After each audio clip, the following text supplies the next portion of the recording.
Assalamualaikum warahmatullahi wabarakatuh.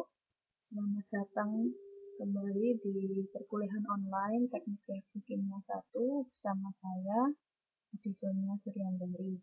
Nah, kali ini saya akan menjelaskan tentang reaksi ordo pertama reversibel pada sistem volume konstan masih tetap menggunakan metode integral.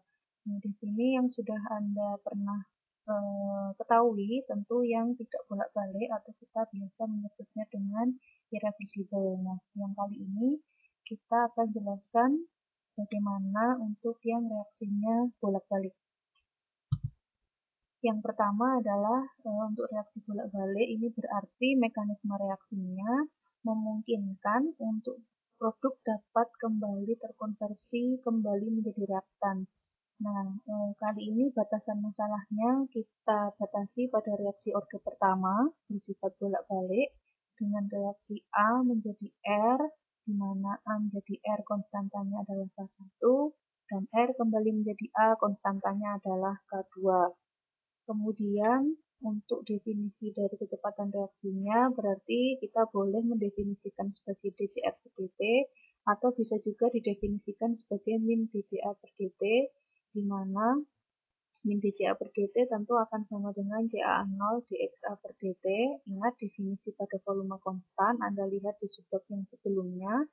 Ini akan sama dengan K1Ca dikurangi K2Cr. Nah, kenapa untuk K2 di sini tandanya negatif? Karena dia kembali menjadi reaktan, sehingga untuk yang menjadi produk tandanya positif, kembali menjadi reaktan tandanya negatif, dengan dipengaruhi oleh konsentrasi R. Apabila masing-masing koefisien dari A menjadi R masing-masing adalah 1, maka saat mula-mula konsentrasi A mula-mula diketahui sebagai Ca0, sedangkan konsentrasi R mula-mula diketahui sebagai Cr0. Maka yang terkonversi atau yang bereaksi adalah Ca0Xa, untuk yang R sama Ca0Xa karena koefisiennya 1/1 kali Ca0Xa.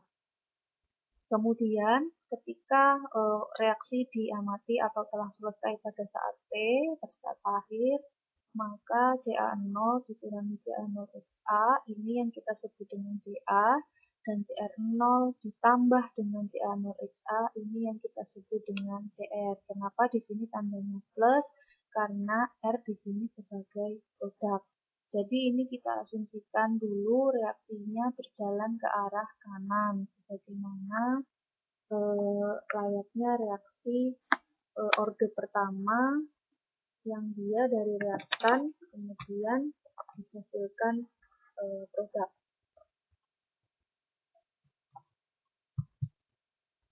Berikutnya, untuk persamaan yang berikutnya kita definisikan lagi. Yang ini mewakili min dCa per dt akan sama dengan K1Ca tadi ya, dikurangi dengan K2Cr.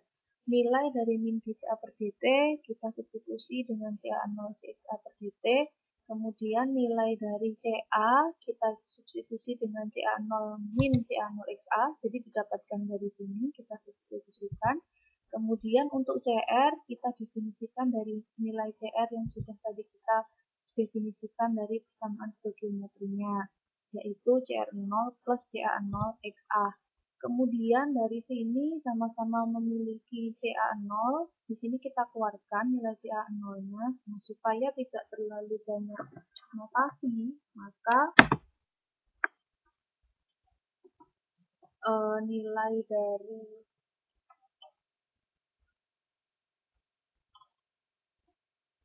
Ca0 dikeluarkan sehingga untuk yang sebelah kanan menjadi K1 Ca0 1 min Xa, sedangkan untuk yang berikutnya ada K2, ini harusnya Cr0 plus Ca0Xa. Nah, supaya keluarnya Ca0 di sini tidak terlalu banyak notasi, maka Ca0-nya dibagi dengan Ca0. Nah, ini tidak akan mengubah nilai. Ini kalau kita kalikan nanti akan kembali ke sini. Di mana misalkan M itu adalah Cr0 per Ca0. Nah, ini definisi M yang sedikit berbeda dengan apa yang sudah kalian ketahui sebelumnya, Anda perhatikan baik-baik untuk reaksi reversibel, M ini mewakili CR0 per CA0. Karena kedua ruas memiliki CA0, maka kita saling hilangkan di ruas kiri dan ruas kanan. CA0 di sini.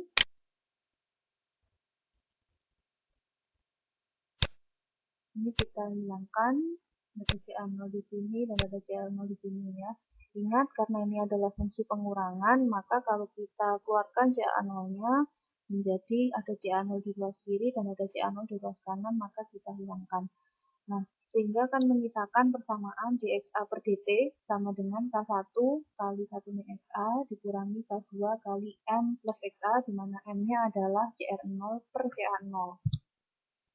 Kemudian karena kita di sini konsepnya adalah reaksi bolak-balik, maka Anda harus tahu apa itu tentang kesetimbangan. Jadi reaksi bolak-balik di sini dia akan berhenti laju reaksinya memiliki kecepatan 0 atau sudah tidak ada perubahan baik itu dari reaktan menjadi produk maupun produk kembali menjadi reaktan, karena driving force atau energi yang mendorong untuk reaksi tersebut bisa berjalan itu sudah tidak cukup untuk bisa membuat adanya perubahan di dalam sistem reaksi. Contohnya kemarin ketika teman-teman praktikum UTK 2 ya, ketika teman-teman praktikum UTK 2, seingat saya di sana ada modul tentang koefisien distribusi. Nanti koefisien distribusi itu ekstraksi ya, di situ ada TCE, kemudian ada asam propionat, kemudian ada air. Nah, asam propionat ini larut di dua-duanya, baik itu TCE maupun di air. Nah, di sini kita ingin mengambil asam propionatnya dengan menambahkan air.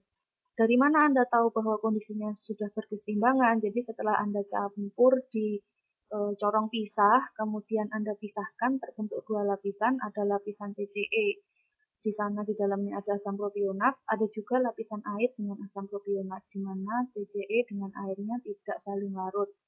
Kita akan mengetahui bahwa kondisinya sudah setimbang atau belum itu apabila kita cek konsentrasinya dengan cara titrasi, baik di lapisan TCE maupun di lapisan air, dua-duanya sudah menunjukkan konsentrasi yang sama atau konstan, bukan sama tapi konstan. Jadi untuk TCE dilakukan beberapa kali titrasi menghasilkan volume titran yang kurang lebih konstan atau sama tiap sampel. Yang air pun juga seperti itu. Nah, ini membuktikan bahwa kondisi kesetimbangan sudah tercapai. Jadi sebenarnya kondisi kesetimbangan tidak hanya ditandai dengan terpisahnya dua lapisan, tapi ditandai dengan semua variabel yang sedang kita amati memiliki nilai yang konstan. Artinya perbedaan massa, baik yang ada perbedaan massa asam propionat, baik yang ada di TCE maupun yang ada di air, ini sudah tidak lagi mampu asam propionatnya untuk terdistribusi baik itu ke lapisan TCE maupun ke lapisan air. Jadi sudah mencapai kondisi kesetimbangan. Jadi konsep kesetimbangan itu seperti itu, sudah tidak ada lagi perubahan secara makroskopis. Nah, berikutnya kalau untuk reaksi berarti kondisi kesetimbangan itu dicapai saat, terutama untuk reaksi bolak-balik, saat sudah tidak ada lagi reaktan yang berubah menjadi produk maupun produk yang terkonversi kembali menjadi reaktan. Jadi konsentrasi produk maupun reaktannya sudah maksimal. Nah, di sini secara matematis artinya laju reaksinya dapat dikatakan sudah mencapai kondisi nol.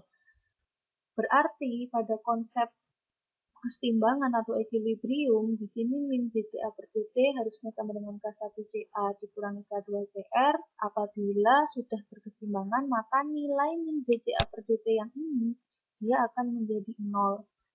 Sehingga di sini K1CA, CA-nya bukan lagi CA biasa, melainkan CAE, yang artinya CA saat kesetimbangan. Sedangkan K2 pada saat kesetimbangan kita kalikan dengan CR.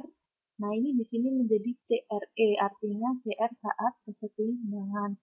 Nah, Kemudian akan mengakibatkan K1 CaE akan sama dengan K2 CaE, sehingga di sini didapatkan perbandingan antara K1 dan K2, di mana sama dengan CRE per CaE. Untuk konsep CRE sendiri, apabila tadi CR biasa adalah CR0 plus CA0XA, maka untuk yang kondisi kesetimbangan, CRE ini menjadi CR0 plus CA0, XA-nya adalah XA saat kesetimbangan atau XAE. Sedangkan CAE sama halnya dengan CR, konteks dari konversinya menjadi konversi saat kesetimbangan. Nah, misal dalam suatu reaksi diketahui kondisi kesetimbangan tercapai saat konversi A adalah 85%.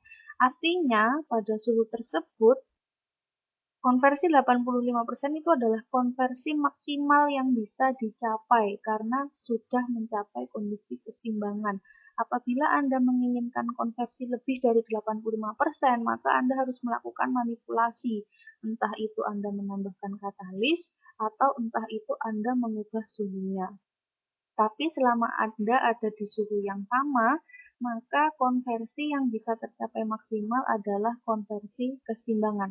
Makanya untuk reaksi bolak-balik ada istilah Anda dapat menggeser kondisi kesetimbangan dengan memanipulasi kondisi operasi.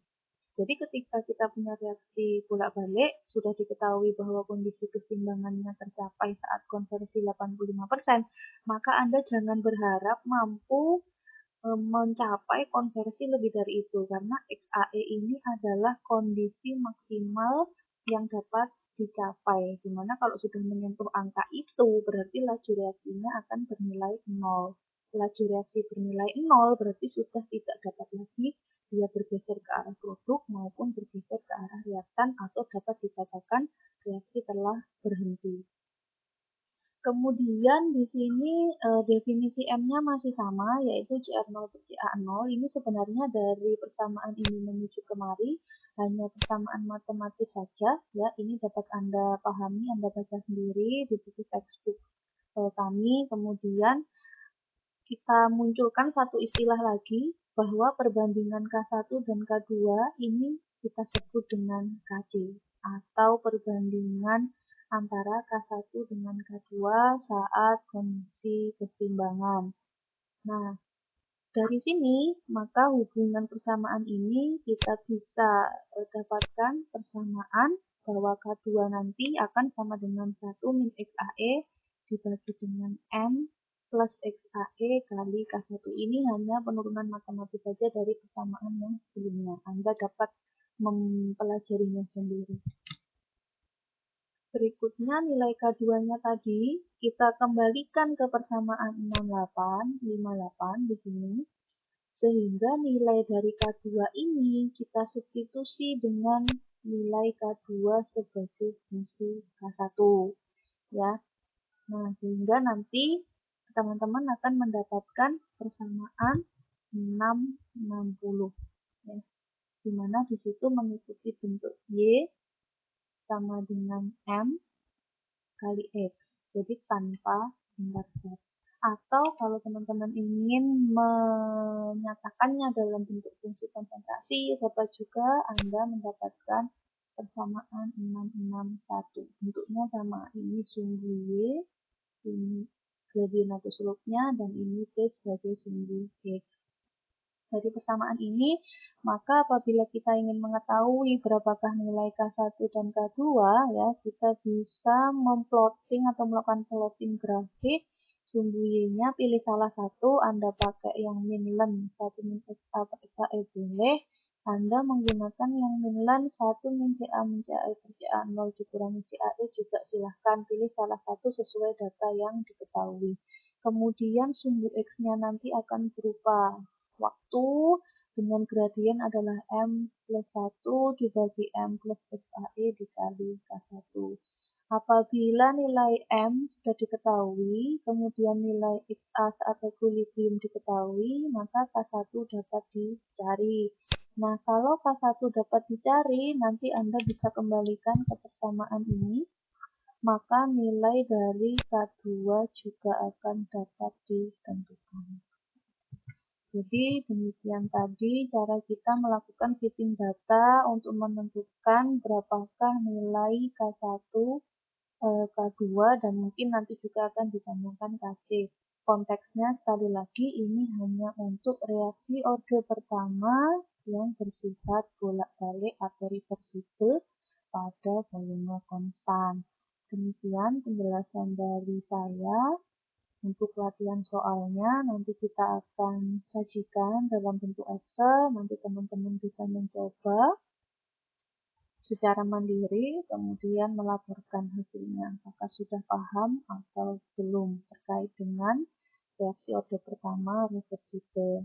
Demikian penjelasan dari saya, mohon maaf kalau ada kesalahan dalam menyampaikan materi, semoga tidak mengurangi esensi perkuliahan TRK 1. Saya akhiri, wassalamualaikum warahmatullahi wabarakatuh.